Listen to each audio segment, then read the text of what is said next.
Good day to children of God, our brothers and sisters, pastors. I greet you all in the lovely name of Jesus. I want to thank the NOB for this privilege that we have as the welfare department to be part of this empowerment session.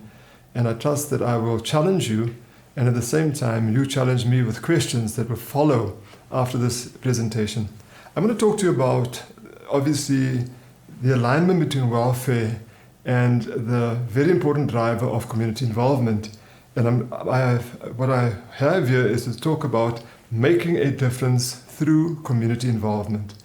What can the church do to make a difference in the lives of people, and at the same time adhere to the very important, as I said, driver of community involvement. I want to premise what I will be sharing with you on our spiritual theme for 2022. And it comes from Micah 6 verse 8, and it says as follows: He has told you, O man, what is good, and what does the Lord require of you, but to do justice, and to do kindness, and to walk humbly with your God. So there are three things that flow from this particular scripture, and obviously the one I will focus on is from a welfare point of view, is the kindness or the mercy, but the other two are equally important.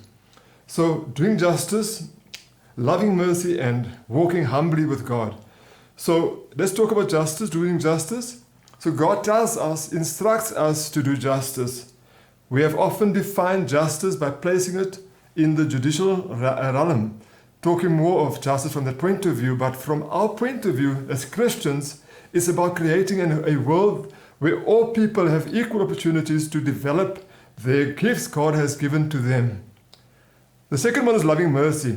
So God desires us to love mercy, to be merciful, to be kind to others, and translation is clear that mercy equals kindness.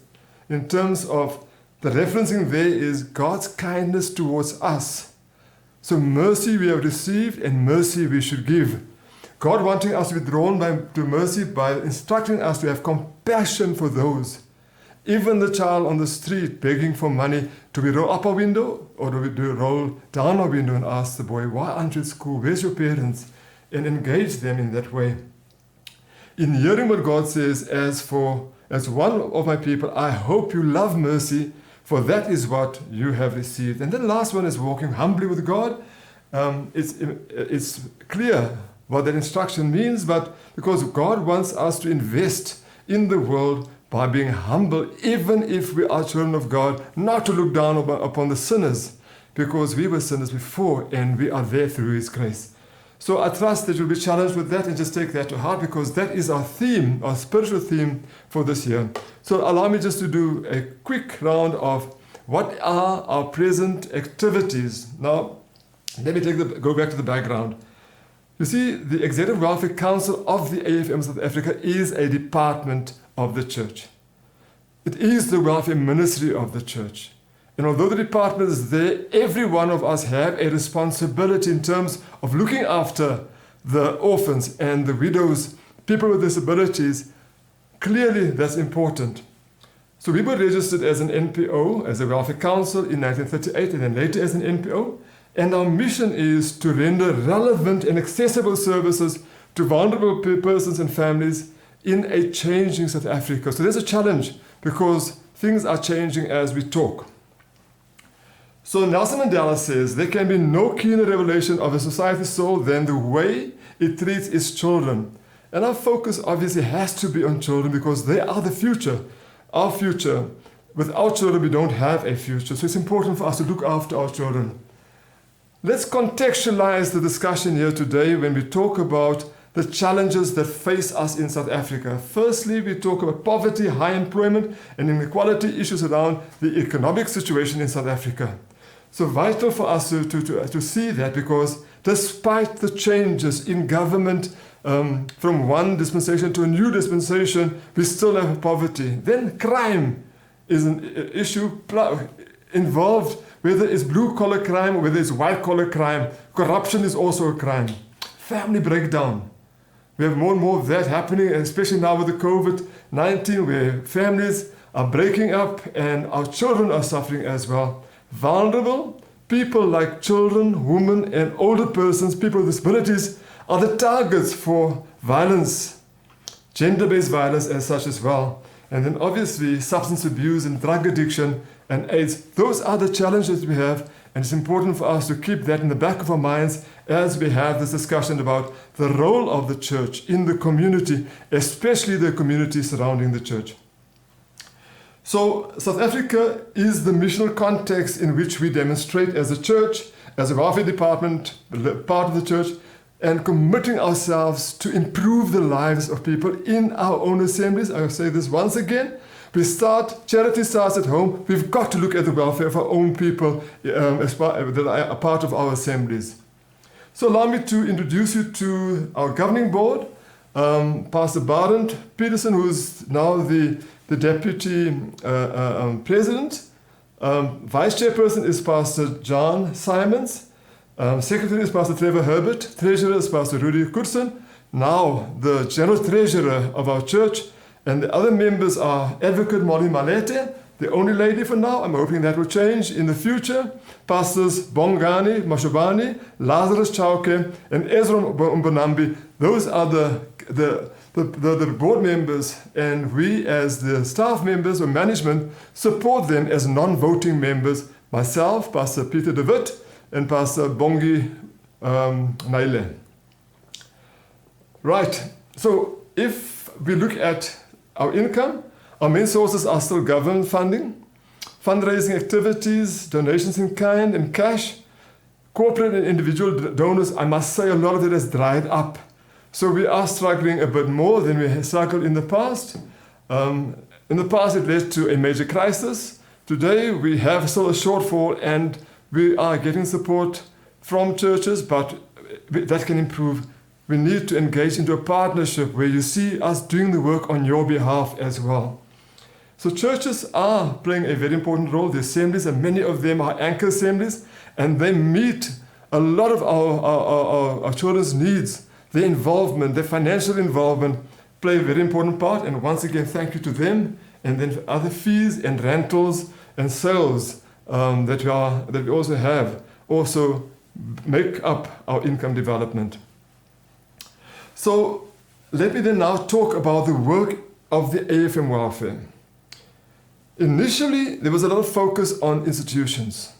We had one large children's home. It was later on decided to move away from the large complex and have smaller houses in various communities throughout South Africa, except in KZN. We had houses in KZN too. But we have these houses, and in those houses, children are then placed with a house mother, as we called them in the past. It's called now center managers. But for each of them, there is a committee that's dedicated to provide support to the staff members and through their staff members to the children as well. So whilst the focus was on children and older persons, and also there we have three types of old age homes. We have frail care in Kurz River, in Sarepta, and in Toes River. And it's important that we carry on supporting them. They have a shortfall of about 50,000 Rand a month. So we need the churches to come in as anchor assemblies and provide support to them as well. And then we have facilities for assisted living, and we have facilities for independent living as well. So I will talk a bit more about that later on. But we moved away from institutions, not doing away with them. We will still continue with the institutions, but to a more community development focus, and that is in line with the community involvement process. And I think it's important, or the drive of community involvement, because the two comes together. We come in with a social work skill around community development, and we provide support and impetus to the driver from a welfare point of view. But it's important that we say this, that much more work is being done with and through churches, and although we don't have a full picture of the impact, I know that the impact is much bigger. For example, we have about 1,200 people living in our institutions, children and older persons, but we have about 7,000 to 9,000 people that are impacted upon in the places that we know. We don't have all of the information. I'm sure that number is close to 2,000. So I think it's important that we acknowledge that the church can play a bigger role And then if we measure the impact, it's much, much bigger in that particular way. So it is important that we also look at how we strengthen the community development or our Humbly project or program. And then we also have a new welfare identity. And it will be shown on the screen, and you will see the hand with a cross in the middle, and you'll see the linkage between our logo and the church's logo, the same colors, but also very important in terms of a helping hand and supporting others and all of that. Yeah, please look at that, and when you see that, it's important for you just to acknowledge and respect the important work that's being done under that, the auspices of that logo in terms of God's grace in the cross and giving us the wisdom and the opportunity to serve others. So now we're going to talk about how do you operationalize what we spoke about earlier on, the one game plan driver, community involvement. So I'm going to talk to the church more directly and give examples and make suggestions, and obviously it's up to every church to take whatever component of this discussion and go and implement it. But more importantly is that we don't leave you alone to do that.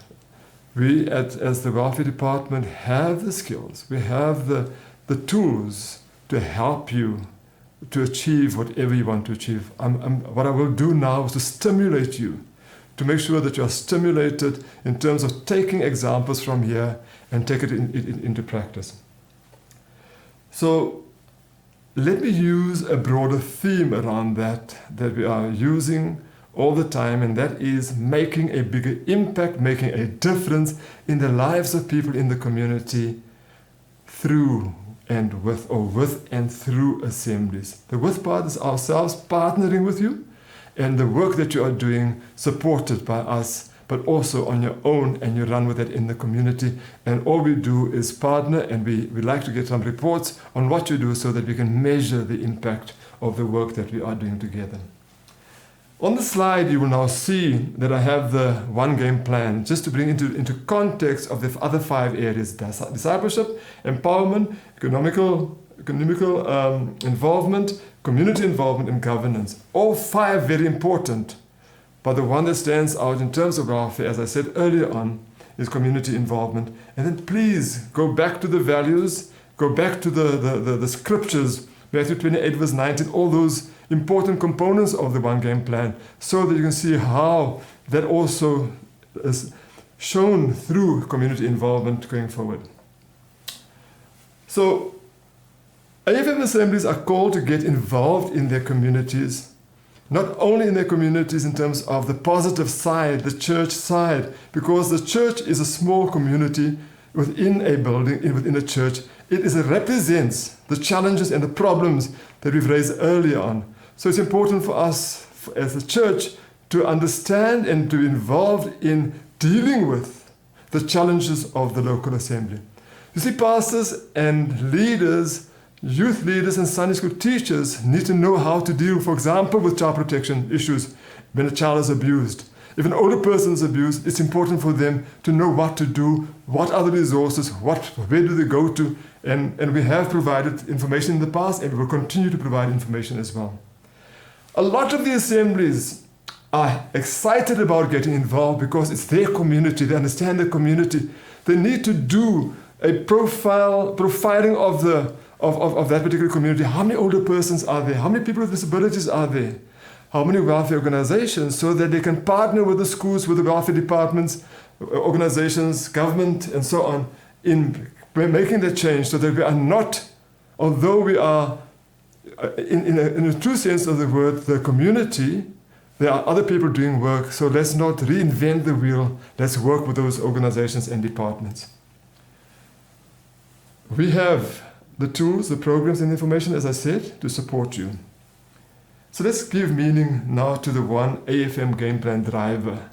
Community involvement through the community development project that we have, Humbly, and we bring the two together in the following few slides. So what is community involvement? What is community where the services are rendered to the community, where you are involved on committees or whatever? You understand that role that you have to fulfill. It's helping others to meet their needs. It's reaching out to people in need. Those vagrants, those people that are homeless, those wives and women that are abused, those children that run away when the father comes home drunk every Friday night. Do you know what's happening there? Are you involved? And sometimes it happens in our church as well. The people that are sitting there, do we ask them, why were you not in church? Or do we ask them, how are you? Can I understand why you weren't in church? In a different way, the same question, but you are talking to the needs of people. Doing good to others, uplifting of people. And we have so many testimonies where people were unemployed and drunk and on the streets, and they came to know the Lord and they became elders. So many stories. Many of us were in those situations as well. So don't look down on them. Are you aware of that? You've got to be aware of that, because as a pastor, you are one of those leaders that you have to fulfill the roles of a teacher, of a social worker, of a doctor, because people come to you first. You have to understand the community. It's about making a difference in the lives of people. Every day they have challenges. How are we helping? Serving on various community structures, including schools, and then welfare committees or NPO committees as well, and other structures in the organization, in the community. Community involvement entails work done by a person or a group of people or a church or an assembly that benefits others. It's not about yourself. If you're doing it for yourself, then don't do it. You have to have a heart for people and do that for them. It's about volunteering your services. Don't expect payment when you serve on these committees, because you are giving of yourself, you're giving your knowledge, you're giving expertise in whatever field you are. You bring that into that welfare organization, into that school, and you're providing that kind of support. It's about helping many different groups of people, children, senior citizens, older persons, people with disabilities, women that are abused, men that are abused. It's providing support to them as well. And then it's participating in community service because of the importance and the calling and the instruction from God to help others and also to improve the community. You see, if you improve the lives of a family, you are starting to improve the lives of people in the community, and therefore the community and the city as well. Some very important questions that you have to ask yourself when you get involved. Following, would you like to help? It's important for you to start focusing. Don't try and save the world. You can't help everyone. All of us know the story of the starfish. It's that one person, that one project. Start with that, make it a success, and then you move to others. But ask yourself, is there a specific group? Is it older persons? Is it people with disabilities? Is it children? What are your focus areas? Secondly, do you want a community service activity just as, like for example, the welfare weekend that we have? Everything happens around that on one Sunday a year? Or is it something you want to do on an ongoing basis, making a difference in the lives of people ongoing, not just once off? And then lastly, it's about the impact as well. Not that you want the church to get a name, but you want to know whether your services are appreciated and it's successful as well. So it's important to ask these three questions when you are starting to look at what you are doing. Also, when you review what you have done already.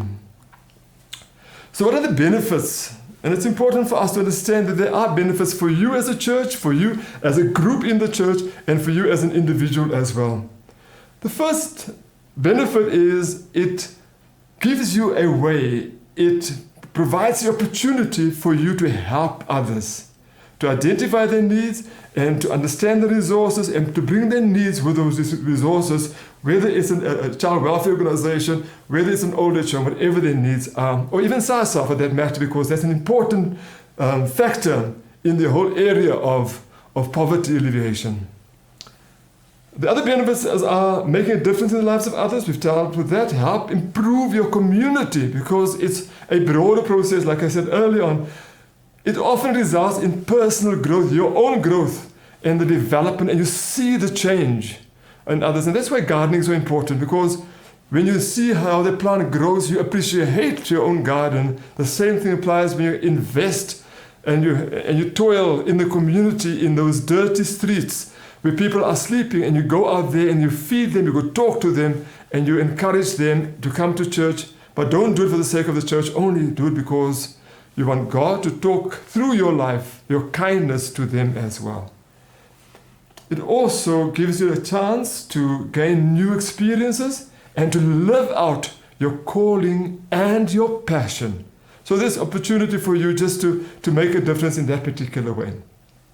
So let me now talk, as I move towards the end, about 17 ways that the church can be taken from our buildings into the streets, into the community. So I have a heading for a few of those. The first two is under the heading Embrace an expansive concept of community. Community is wide and it just grows and it grows as we get involved in the community. The first one is learn to regard your community as an extension of your congregation. It's not just the church and the people in that church. The people live in those communities. Do you know their neighbors? Do you know the challenges they have? A church's mission field goes beyond its membership to include all the people God calls it to serve. It's about connecting with individuals who never set foot in your church. They might not even be in other churches. They might not even be attending a church. They might be in other churches as well, but you've got to reach out to them. I don't want to bury this person because they are not members of our church. There's often an attitude that we have. It's at funerals that people that never come to your church come to your church, where they hear the message of God and the challenge from God. So open yourselves up for the community. Don't sit in your church building, number 2, waiting for people to come. Be prepared to go to the people where they are. Very important. So that's important for you to understand the concept of church within the community and community within the church. Number 2, prepare spiritually. Just don't get into this without taking God with you. You've got to pray, you've got to read the Bible, you have to wait upon the Lord as well. So number 3, in terms of the 17 areas, is acknowledge the synergy between the great commandment of Matthew 22, which says, love your neighbor as yourself, and the great commission in Matthew 28, go and make disciples. Marry those 2 verses, and then you get to the welfare hearts of people as well. Number 4, remember that Jesus primarily engaged people through everyday encounters. Now and then he was at the temple, but he was chasing people out because they were abusing those temples. He was on the streets meeting the needs of people. Follow that example. He fed people. He met the everyday needs. He enjoyed the fellowship with other people. Number 5, express love and compassion for your community in big and small ways. Never think that the small way is not important. Avoid to be judgmental as well. So those are the 3 areas under prepare spiritually for the work that you're going to do. Number 3 or C, get to know the community surrounding your church. Do research. Number 6, first point, do your research beforehand and see what others have done in the past and what has worked and what hasn't. Talk to local leaders, talk to social workers, talk to the community workers, people in the community that understand, talk to those NPOs and get information from them so that you understand this is a new area. You don't have to do the same thing because you can rather piggyback and work with the others.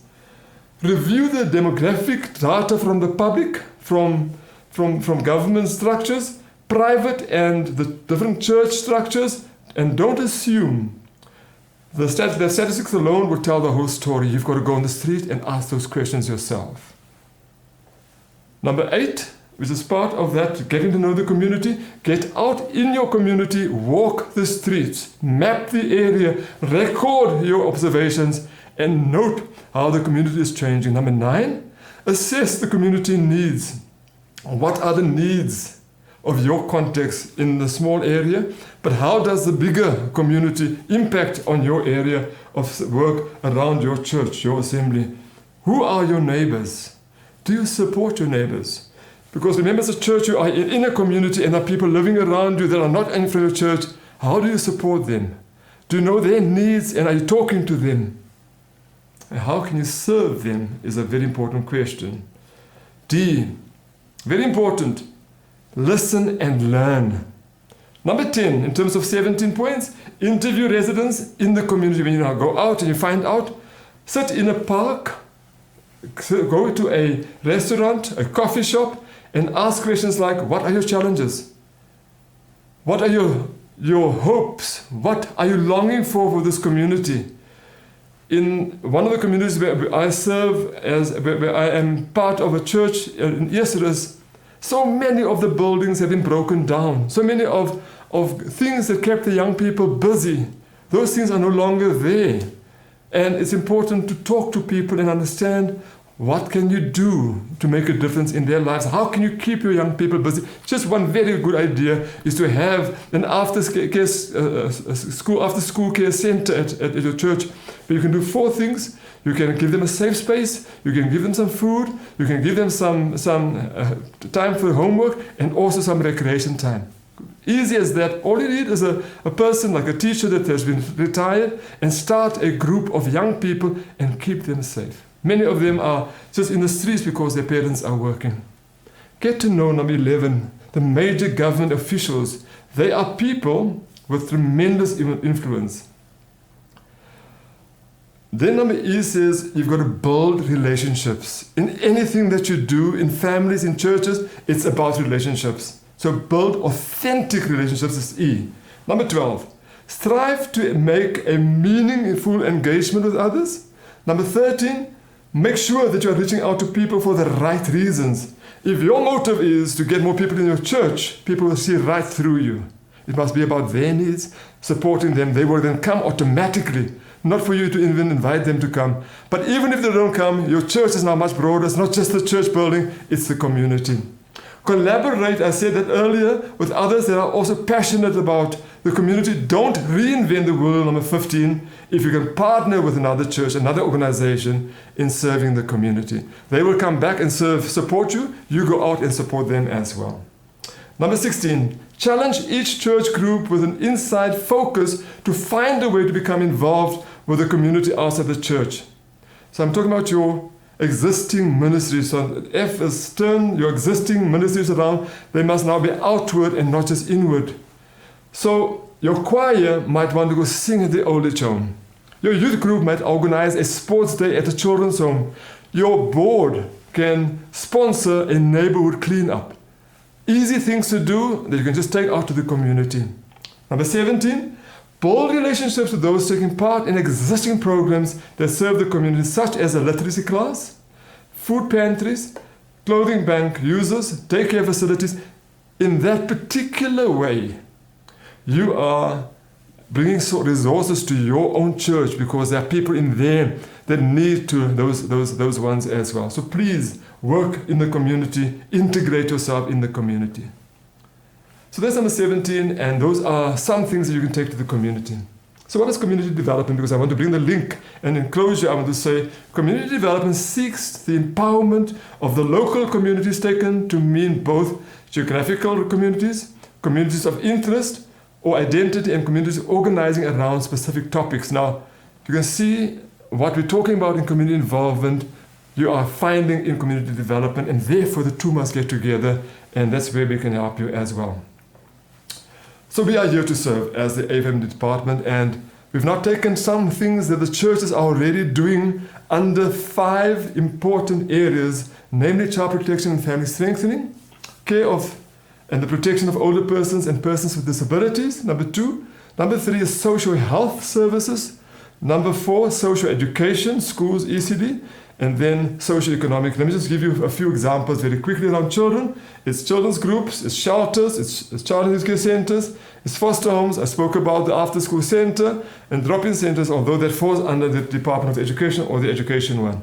Family support, victim empowerment centers, because there are so many of our ladies that are still being abused. They need a place to come and talk. Support groups for parents that have children with drugs, parenting skills training, marriage enrichment programs, and a large number of things more. And I would like to offer, and I'm sharing this with all of the congregations, I was fortunate to be asked by the MEC and later by the HOD of Social Development in Gauteng with my wife to develop a manual on effective parenting skills. Invite me, and I will come and train your leaders to train others in family, in these skills that's required. It's an 8 session, but we'll try and do it in 2 days, and you can then take it further in those 2 days as well. So, under the other areas of social health, let me start with older persons first. The first example there is community-based and home case care, but we can't all afford old age homes buildings, but you can use your church as a service center for older persons. So support families. It's important that you support their families or within the family context so that they remain there and you provide them with support. And then obviously an old persons group. People with disabilities, often they are left alone, they need support. So it's important for community and home-based care to be taken to the people with disabilities, supporting once again the family because they don't know what to do. I have a child with a disability. And I promised that child, when the child was born and I understood that he was a Down syndrome child, I understood what his needs would be, and I made a commitment with my wife and our family that never will the child be in an institution. And he's today 25 years old and happy to live at home and to work in a protective workshop. Support of the families, we need that support, and then obviously groups for families that have people with disabilities, and then also groups for people with disabilities to talk to one another. Number 3, social health services. We're talking about AIDS, we're talking about drug abuse, and I know people want to have buildings, but we have nice models around substance abuse where some churches already have a kind of a center where people come in the day to be given the support that they need. And then AIDS, raising awareness, supporting patients. Now with the pandemic, you don't hardly hear about AIDS, but it's still a reality, and it's important for us to be aware and to support and to deal with the stigmas around AIDS. And then social education, we're talking about schools, early childhood development or creches, literacy programs, and after-school centers, as I've mentioned. And then lastly, under socioeconomic services, we have poverty alleviation, services like soup kitchens, social relief, food parcels, clothing distribution, small-scale farming. And when you give out clothes, don't give them clothes that are torn. Give them clothes that are ironed, that you don't wear anymore, so that people can still use it. Don't give them your throwaways. Job creation, you need to help people, young people especially, to upskill, assist them with their CVs for job interviews. Empowerment, look at the whole issue around inequality. Women empowerment and youth development are important components, and we can help set up and deal with those issues and give you more information around that. How can we serve you as a church in a final word of closing? And then there's another one where I'll ask you, how can you serve us and how can you support us in our role? The first one is, like I've just spoken, I've given you a whole range of issues around the community involvement driver. Number 2, to provide technical support and address social challenges, needs identified by various regions by having a one-day pastoral empowerment, or even a session in one of those days. A regional mini welfare conference, where we can come in with speakers and so support you with your conference. A presentation at your regional leadership forum meeting. A pastor's toolkit, we are still working on that, how to address these social challenges, so that you have a document in your hands on 10 different social problems and what you can do and what your role is as a pastor. And then training of trainers. I've spoken about the parenting skills one, where we train trainers to train people in your community, to train people in your church. And then obviously it is important for us to get your feedback and perceptions about your involvement and our involvement. Lastly, we are requesting from your side how you can support us. The Welfare Weekend is an important one. Once a year, last weekend of, not just the day, last weekend. Please put it in your diaries. I know it's on the AFM diary. Please put it on your diary as well. At least R1 per member per month campaign. Some people are counting the members. It's 12 rand a month, a year, and they're giving those amounts to us. Please, we need your help around that as well. Advocate Molly will be running a campaign, reaching out to you. Please support her as well. And then advice needed on how, and I feel there's a partnership needed between us and the GS's office in terms of how can we support the emeriti pastors, how can they be mobilized to do some work for us by going out to the various assemblies and in that way earn some money as well. In closing, vulnerable people are precious. Handle with prayer. Care is also important, but prayer is most important.